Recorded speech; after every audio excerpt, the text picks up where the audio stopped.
en God se woord uitgaan, that is the temple of God.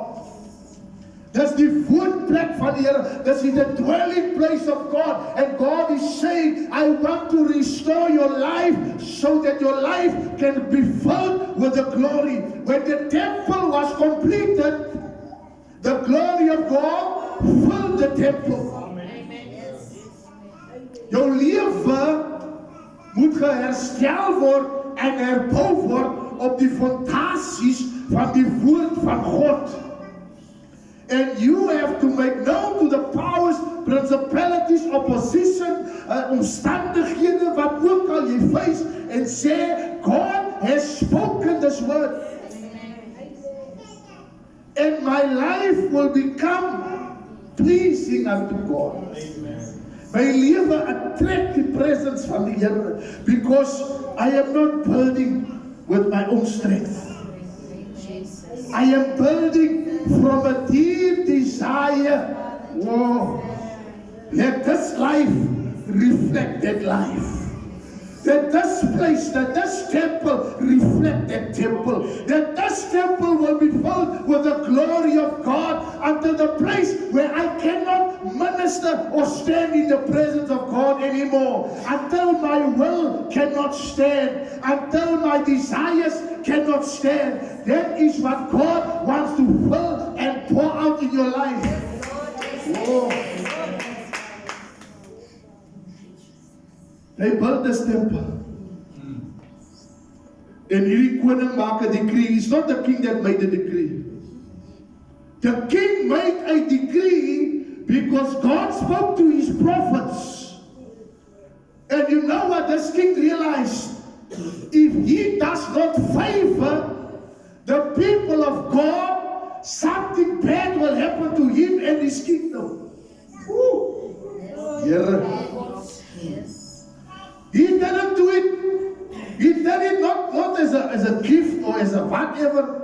Hy het dit gedoen want hy homself sou nie preserve gebly het as hy nie die woord van die Here regmatig behandel het.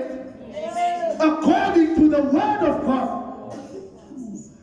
Nou vanmôre, as jy nou dit kry vanmôre, dit beteken wat ook al die Here aan jou release het, as mense sisteme of wat die operate volgens wat die Here vir jou gerelease het nie, dan is hulle eie behoud word in bedrang gebring because they must do it.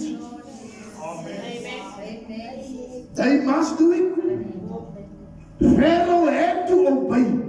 Amen. Because Joseph received the word of God.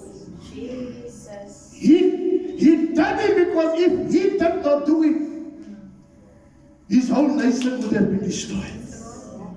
Nou vra ek vir julle, mense van Suid-Afrika, if you know what God has spoken, as jy weet wat die Here gespreek het, then you can stand on that word, and you can tell that king koning,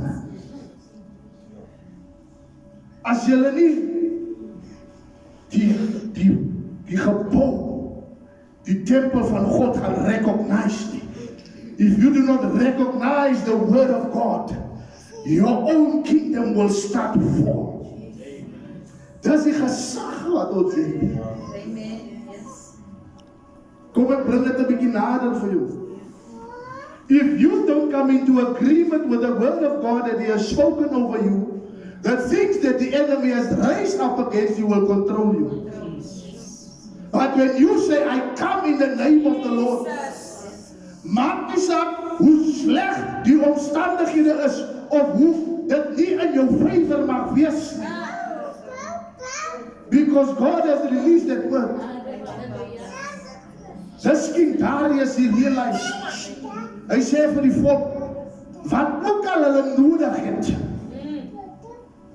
Come on. Whatever they need, to make sure that they stand before God. Wat ook al die volk nodig het om hulle God te aanbid, maak seker dat hulle dit kry.